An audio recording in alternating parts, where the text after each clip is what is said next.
Buenos días a los miembros del tribunal y a mi profesora Eva Bernabé en especial. Soy Francisco Miguel Hernández Feari y es un placer presentaros la que es mi defensa del trabajo final de máster. Como podéis ver en la pantalla, el título de investigación es el uso de la inteligencia artificial generativa en el diseño de experiencias de aprendizaje en línea. Y básicamente lo que yo he buscado con este trabajo es poner una mirada crítica y analítica sobre cómo la IA está cambiando las reglas del juego en la educación virtual. No he tratado de hacerlo desde un punto de vista técnico, sino más bien desde nuestra especialidad, el diseño tecnopedagógico. Para guiar esta exposición voy a seguir de forma muy fiel la estructura de la memoria escrita que tienen en las manos. Vamos a pasar desde un planteamiento del problema hasta las bases teóricas, el análisis crítico, propuestas prácticas, para cerrar por supuesto con unas conclusiones. El objetivo que yo me propuse desde el primer día era muy claro. Yo no quería enseñar a usar ChatGPT ni Gemini en el aula. Yo quería poner unos criterios normativos reales. ¿Y para esto qué necesitamos? Pues guiar las instituciones para que esta integración sea responsable, ética y sobre todo que sea didáctica. Bueno, vamos a empezar con el problema real. Esto nos vamos a encontrar en el apartado 2 de trabajo. Aquí encontramos lo que yo defino como una brecha de adopción. Y si os fijáis en la balanza de la pantalla, el desfase es bastante evidente. Las herramientas comerciales avanzan a una velocidad de cohete, pero la regulación metodológica en la universidad va a paso de tortuga. ¿Y qué está pasando hoy en día? Pues que las instituciones integran la IA por pura inmediatez operativa, para ir más rápido, ahorrar tiempo, y ahí es donde surge la necesidad tecnopedagógica. Aquí hay un vacío enorme, que si no lo regulamos, al final corremos el riesgo de que los alumnos caigan en una dependencia absoluta, perdiendo autonomía completamente. Para esto, yo he planteado los objetivos que podemos ver en pantalla. El objetivo general, que precisamente es ese, definir diferentes pautas y sobre todo que estén claras. Luego, a nivel específico, me centro más en radiografiar el panorama actual, buscando fundamentos teóricos y sobre todo diseñando algunos escenarios prácticos para profesores. Al fondo, todo el TFM intenta responder a dos preguntas clave. ¿Cómo acabamos con estos riesgos en la mente del alumno y qué pautas garantizan que el estudiante siga siendo el autor real de sus tareas? Moviéndonos hacia el marco teórico, creo que era apartado 4, busqué respuestas en grandes autores. Primero, por supuesto, Lev Vygotsky y la zona de desarrollo próximo. ¿Por qué? Pues porque aquí lo interesante es ver cómo la mediación de la IA, ver cómo la IA es una mediación y no una amenaza.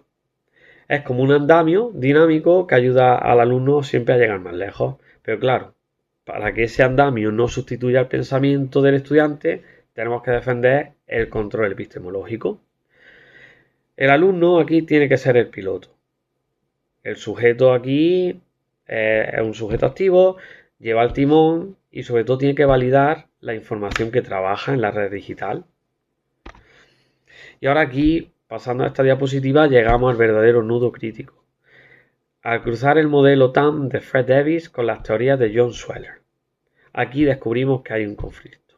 ¿Por qué? Pues porque Davis nos dice que si una tecnología se percibe como algo muy sencillo de usar, lo vamos a adoptar de forma inmediata.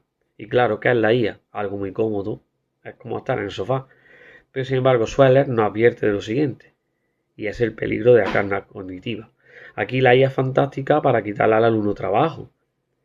Pero el problema de dónde viene, que si nos descuidamos, al final también se le está quitando el trabajo de pensar, organizar, crear. Entonces, ¿qué pasa? Al final su esfuerzo se reduce a cero.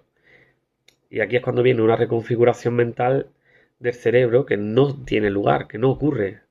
Y como consecuencia el cerebro acaba apagándose y el aprendizaje en este caso desaparece. Aquí nos movemos hacia el apartado 5, hablamos de análisis y discusión. Y aquí la conclusión es muy tajante. Estamos ante una metamorfosis estructural del 100%. Y esto no es poner un proyector en clase, no. Aquí ya estamos avanzando muchísimo más. Ahora el rol del docente y del diseñador se transforma por completo. Ya no somos los que transmitimos la información, porque ahora ya tenemos la máquina. Ahora somos arquitectos de experiencia y auditores. Entonces, ¿qué pasa? Nuestro papel ahora es guiar al estudiante para que pase de usar la IA como un atajo a usarla bajo el modelo de autoría aumentada. Para esto no se va a quedar solo en teoría. He diseñado 3 escenarios diferentes que podemos usar en el aula virtual. Por ejemplo, el A, que sería, por ejemplo, para ciencias sociales, humanidades, pues propongo la edición aumentada. Aquí el alumno genera un texto con la IA y su examen consiste en destriparlo, buscar las alucinaciones y denunciar sus sesgos usando fuentes científicas reales. En el B, que está más dedicado a la ingeniería, pues vamos a aplicar un andamiaje socrático. Aquí la IA actúa como un tutor que solo responde con preguntas guía para resolver un código complejo. Y por último, el escenario C. Lo hemos enfocado a la metodología y aquí cambiamos la forma de evaluar. Pasamos de la nota final a una evaluación del proceso, basada en portfolios, análisis de los mapas, de prompts del alumno, etc. Todo este análisis al final nos lleva de cabeza al compromiso ético y social. La IA no puede ser una herramienta que aísle o que cree más brecha. Al contrario, si vinculamos la IA con el diseño universal para el aprendizaje, el DUA, descubrimos que tiene un potencial de inclusión enorme. La flexibilidad de estos algoritmos permite personalizar materiales en tiempo real para estudiantes que tengan diferentes capacidades o ritmos de aprendizaje.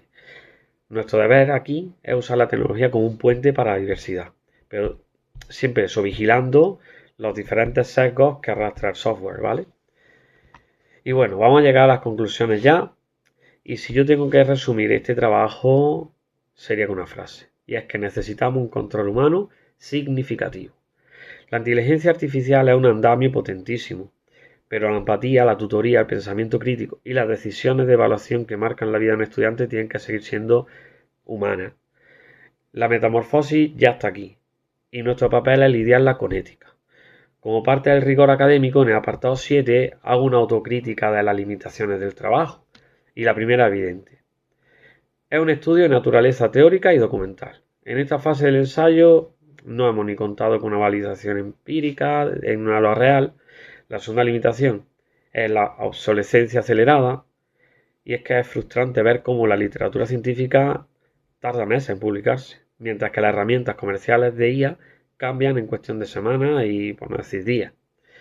Y claro, esto nos obliga a una actualización constante de las fuentes. Precisamente para superar estas limitaciones, las líneas futuras de trabajo pasan por dar el salto a una intervención macrocurricular y diseñar rúbricas específicas que midan de verdad el pensamiento crítico del alumno cuando usa la IA. Por último, y en coherencia con el tema que defiendo, quiero destacar que en el apartado 9 de la memoria he incluido una declaración de transparencia, donde detallo cómo yo he utilizado la IA para la elaboración de este TFM, manteniendo siempre la supervisión humana. La he usado sobre todo para ortografía, estructura y con ayuda en la bibliografía. Para cualquier cosa, quedo a vuestra disposición. Muchísimas gracias. Un saludo.